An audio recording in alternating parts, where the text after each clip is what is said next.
Cara, o Ebert é o cara que tem as histórias mais malucas do mundo. Conheço o Ebert há um tempão. Conheci através do Legendários, através, né? Quando você trabalhava com o Anderson Silva. E a gente teve um rolê muito legal naquela época. Muito Mion, massa, Anderson Silva. Muito massa. Jantares e tudo mais. Bom, não. Sabe o que é bom pra mim, sempre legal? Que eu tenho uns amigos que tem os restaurantes, tem as paradas. Aí o Mion tinha um restaurante lá, né? O japonês. Yabani, lá. o Yabani. E o Anderson não come nada de japonês, né? Não come? Não come. Aquele paladar infantil. Olha, é mesmo, Mas cara. eu já saí dessa fase. Lógico. Pra fechar os contratos a gente tem que comer uns caviar. Então, e aí ele ficava fazendo o quê? Ficava sem comer. Papo. Ia de peruca, chegava de peruca. Ele chegou de peruca nesse dia. Cara, nesse dia a gente foi num restaurante, ele tava, não conseguia nem andar na rua. Ele chegou de peruca. Chegou de peruca, ninguém entendeu, pra ninguém reconhecer. Não, foi maravilhoso aquilo, cara. Na mesona. Aquele dia foi maravilhoso. Boas histórias, bons momentos. E o Ebert, a partir disso e de outros rolês, já viajou o mundo inteiro e fez reuniões e encontros e negócios com muita gente. Entre elas, não tem como não citar Jay-Z, Kanye West, todo mundo ali, totalmente. Da nossa geração, né? E, você é um cara cosmopolita, um cara do mundo, da quebrada pro mundo. Da quebrada pro mundo. Né? E aí, como é que tá no meio da pandemia nesse sentido? Cara, não tá ruim. Não tá ruim. O movimento continua? O movimento continua, muito. Faturei mais esse ano do que nos outros. Que louco isso, né? Tô ganhando mais dinheiro. Legal, né? Ganhando não, fazendo mais dinheiro, porque não ganha, Sim. não se ganha. Muito mais. É engraçado, porque... Primeiro que eu sempre achei... Aliás, eu sempre achei isso porque a periferia sempre foi assim. A gente tem que resolver o que a gente não tem.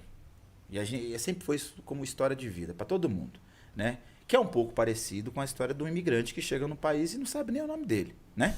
Então, dentro dessa lógica, você encontra aqueles que te pertencem, que seriam as comunidades, que seriam aqueles que você pode abraçar e estar junto. Esse foi meu movimento na pandemia.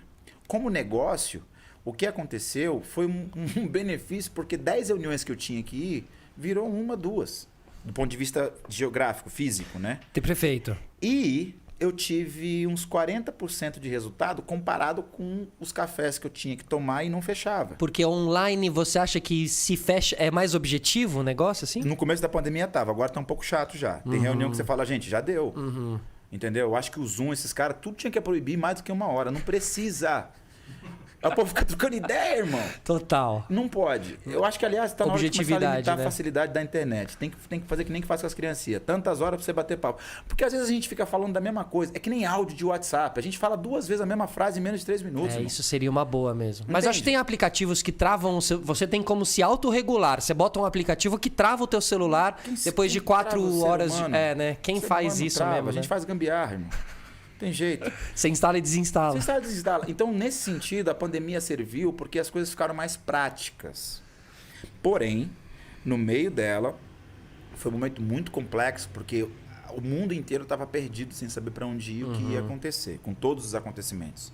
De todas as ebulições que tivemos, assim, né? Início de processo eleitoral nos Estados Unidos, pico de pandemia no mundo, o Black Lives Matter indo para a rua, sabe? Mano Brown foi para a rua aqui no Brasil.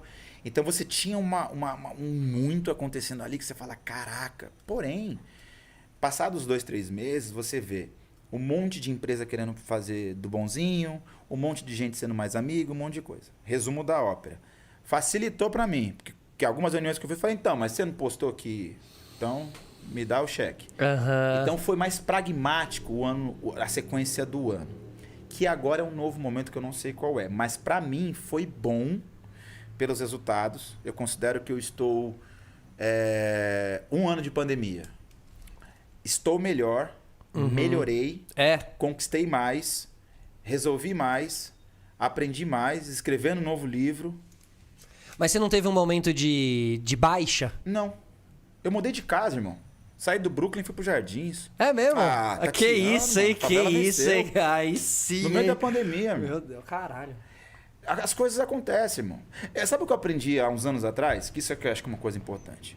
As pessoas que continuam ganhando dinheiro ou fazem dinheiro porque elas esperam a oportunidade certa ou têm a oportunidade de esperar. Que às vezes você não tem como. Tem que comprar um pão, você não vai esperar pra janta que você precisa comprar o pão. Então o que acontece? A pandemia brecou tudo. Então, o cara que tinha dívida e o cara que tinha muito dinheiro se igualaram, de uma certa forma. De uma certa forma, obviamente não tão generalizado e especificamente. Mas dentro do encontro da corrida, O que aconteceu comigo é que eu fiquei perto de outras pessoas e de outras circunstâncias, como, por exemplo, grandes executivos internacionais me responderem. Esse tipo de detalhe foi aonde eu falei, pô, sabe aquela lógica de que agora que tá na crise sai alguma coisa? Você viu a oportunidade justo aí. Eu fui nisso. Ainda estou nisso. Ah, mas isso quer dizer o quê? Que a questão não é mais. Porque aí vira quantitativa. A questão é a melhor. Então eu tô melhor.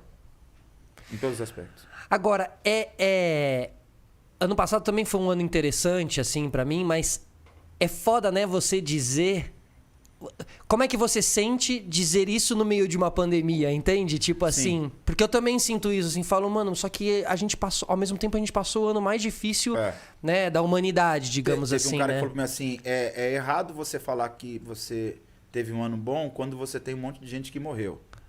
Eu falei, é errado eu ver um monte de amigo meu tomar tiro da minha vida inteira e neguinho na balada curtindo. Exatamente. Então, assim, a lógica do prejuízo, ela é relativa. Então você não deve se esconder das suas oportunidades, das suas boas oportunidades. De jeito nenhum. Do seu sucesso, digamos De assim. jeito nenhum. Você não pode se esconder do seu sucesso. De jeito nenhum. Quem venceu não se escondeu.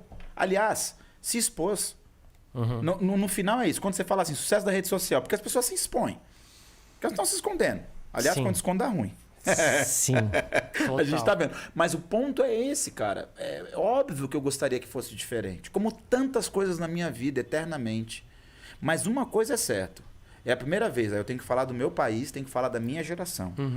Mas é a primeira vez que eu me vejo aos 43 anos de idade, que significa ali no meio do caminho, uma circunstância tão genérica, porque eu estava em Nova York vendo a cidade sitiada. Então não é coisa do Brasil, não. Pelo contrário, o Brasil se mostrou que tem até um sistema de saúde melhor do que outros.